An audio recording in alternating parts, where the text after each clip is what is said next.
Сәлеметсіздер ме менің оқырмандарым, сіздермен мен Таңшолпан. Бүгін сіздерге компоттың өте тез әрі дәмді түрлі жемістерден дайындалу жолын көрсетемін.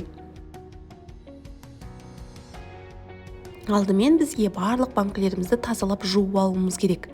Одан соң жемістерімізді екі қайта суға тазалап жуып, керектілерін алып тастап, тазалап дайындап қоюымыз керек. Менде бұл жерде шие заморозкадан алып шықтым.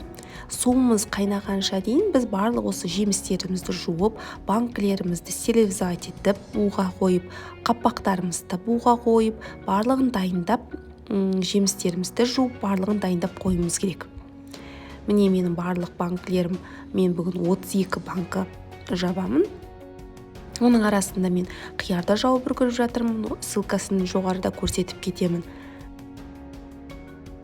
Барлық жемістерді, өздеріңізге ұнайтын жемістерді мөлшермен 3 литрлік банкіге, 2 литрлік банкіге өздеріңіз қалауыңыз бойынша бөліп шықсаңыз болады.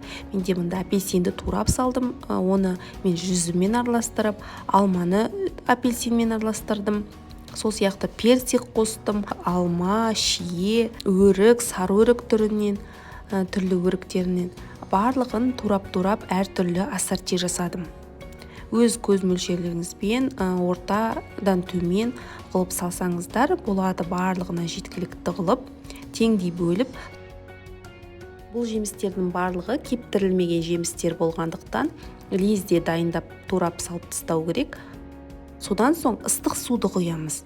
Ыстық суды барлығына құйып шығамыз, толтырып. Одан кейін қапағын жаба тұрамыз. 10-15 минутқа қоя тұрамыз.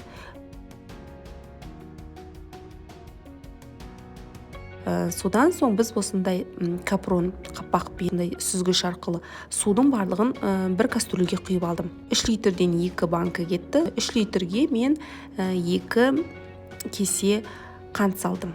Қайнатып алған сиропымды қайтып банкіме құйдым. Солай жауып тастадым. Өте оңай, өте дәмді. Үстін орамалмен жауып қойып, бір 7-8 сағатқа қойып қоямын суығанша. Мен кешкісін жасадым таңертең, оның барлығын погребке, салқын жерге түсірдік. Және бір жеттен кейін уже ше беруге болады. Яғни біз қазір оны қыста шиеміз. Соңына дейін менімен болғандарыңызға рахмет. Лайк басып, комментарий қалдырыңыздар. Сау саламатта болыңыздар.